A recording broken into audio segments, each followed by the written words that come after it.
Bonjour, un petit partage pour vous montrer comment j'améliore le référencement de mes sites. Je travaille sur WordPress, donc c'est une méthode que j'utilise pour mon restaurant et ensuite pour d'autres sites. Donc je vais vous montrer un exemple où je choisis les bons mots-clés et ensuite quelle méthode j'utilise pour améliorer le référencement sur les recherches Google. La première chose quand on veut améliorer le référencement naturel de son site, c'est de bien choisir ses mots-clés. Pourquoi? Parce que sur deux mots-clés, on peut avoir 10 recherches par mois ou 1 million de recherches par jour.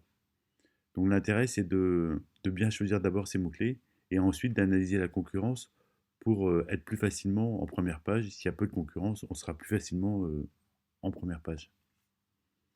Donc pour ça, moi j'utilise ce site.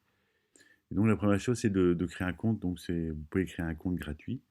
C'est ce que j'ai fait. Et donc ici, vous allez dans Market Explorer et on va rechercher. J'ai une requête qui est gaspillage nourriture. Je veux analyser un petit peu ce mot-clé-là pour voir ce qu'il va me proposer, combien de recherches par mois j'ai et ce qu'il me propose en plus.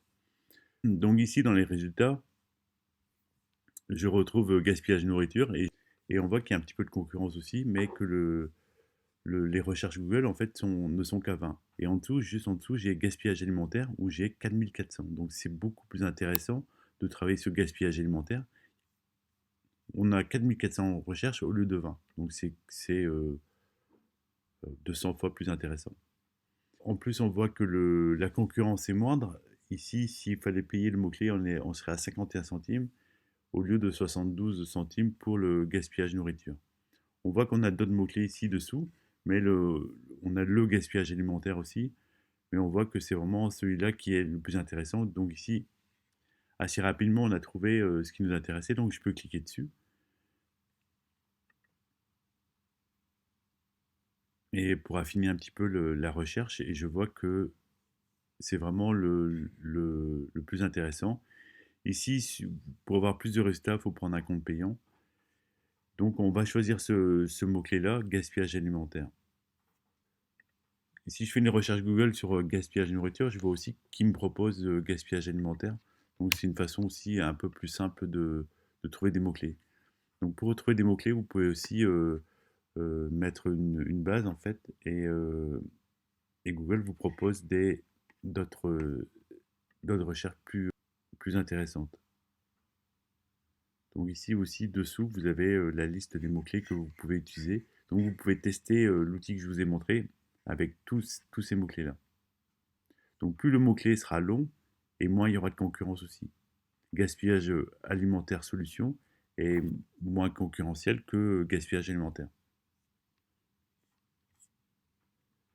Donc ensuite, la deuxième chose, une fois que vous avez choisi les bons mots-clés, il faut penser aussi à la structure de son site. Le site doit être structuré en catégories. Vous pouvez commencer 4-5 catégories pour pouvoir classer vos articles par catégorie. Google préfère que votre site soit bien structuré. Donc, quand on les regroupe par catégorie, c'est beaucoup plus clair pour Google et aussi pour les utilisateurs. Et donc, on va voir comment maintenant écrire un article pour avoir des résultats pour arriver en première page sur ce mot-clé-là. Ce qui est important, c'est de bien structurer son article, donc avec des titres, des sous-titres, et aussi des listes, par exemple, des listes dans l'article. Ne pas avoir un gros bloc de texte, donc il faut séparer en paragraphes avec des titres et sous-titres et des images. Ensuite, les images, on va essayer de rappeler aussi le mot-clé dans les images. Par exemple, si on a choisi le mot-clé gaspillage alimentaire, vous pouvez appeler votre image gaspillage-alimentaire pour pouvoir avoir plus de résultats dans les recherches Google. Et enfin, on va utiliser un plugin qui s'appelle Yoast SEO que vous pouvez installer sur WordPress pour pouvoir mieux référencer votre article. Je vais vous montrer ça. Donc ici, on est sur WordPress, donc je vais ajouter un article. Et vous voyez ici, comme j'ai ajouté le plugin Yoast SEO. Donc pour ça, je vais écrire un article qui s'appelle test mot. Je vais commencer par lui mettre un titre. Donc je vais mettre test mot-clé, comme ça il va être content. Et ici, je vais écrire commencer ici, test, non.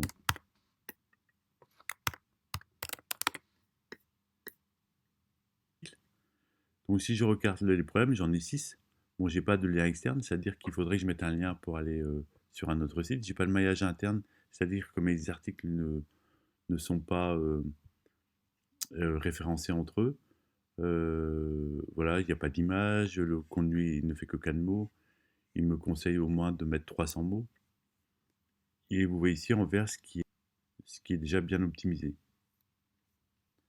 Donc je vais vous montrer un article que j'ai écrit sur le gaspillage alimentaire.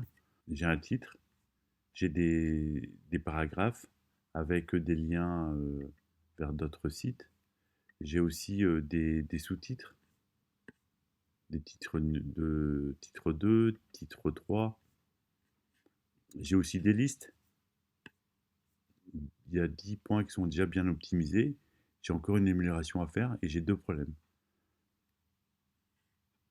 Donc le mot-clé que j'ai choisi, c'est bien gaspillage alimentaire, c'est la requête cible. Donc il est répété plusieurs fois dans l'article. Donc évidemment dans le titre, ensuite dans les sous-titres aussi et dans le texte.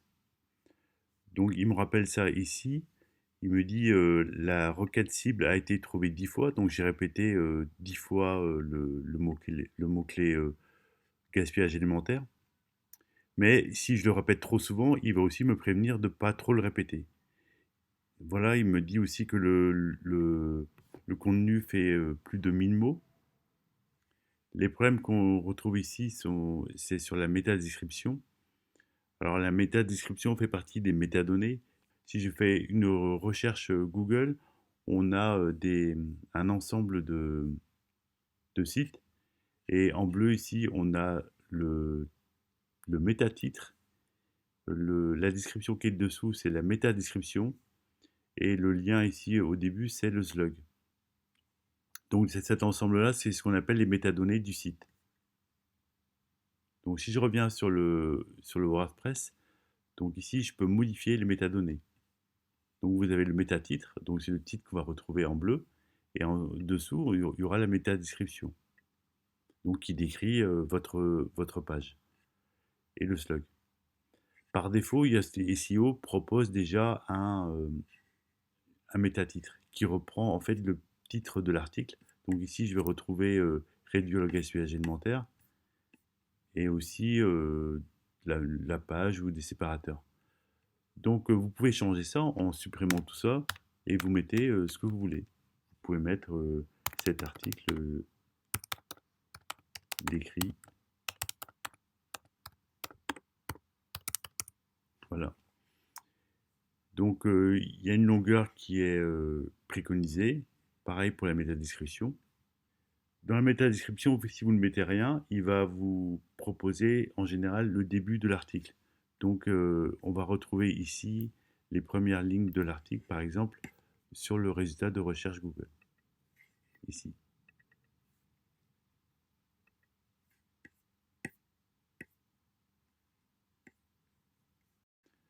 Donc ici, c'est vraiment le SEO. Ici, la lisibilité aussi, c'est important pour le référencement.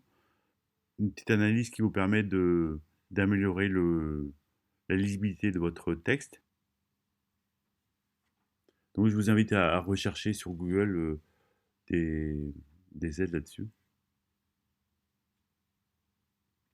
Moi, je vous conseille d'écrire des articles d'au moins 1000 mots. Ça va vous permettre d'être beaucoup mieux référencé.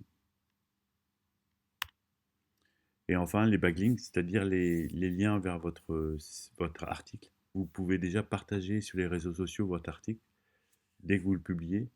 Mais aussi, si vous pouvez avoir des liens qui pointent sur votre article, c'est très intéressant au niveau du référencement.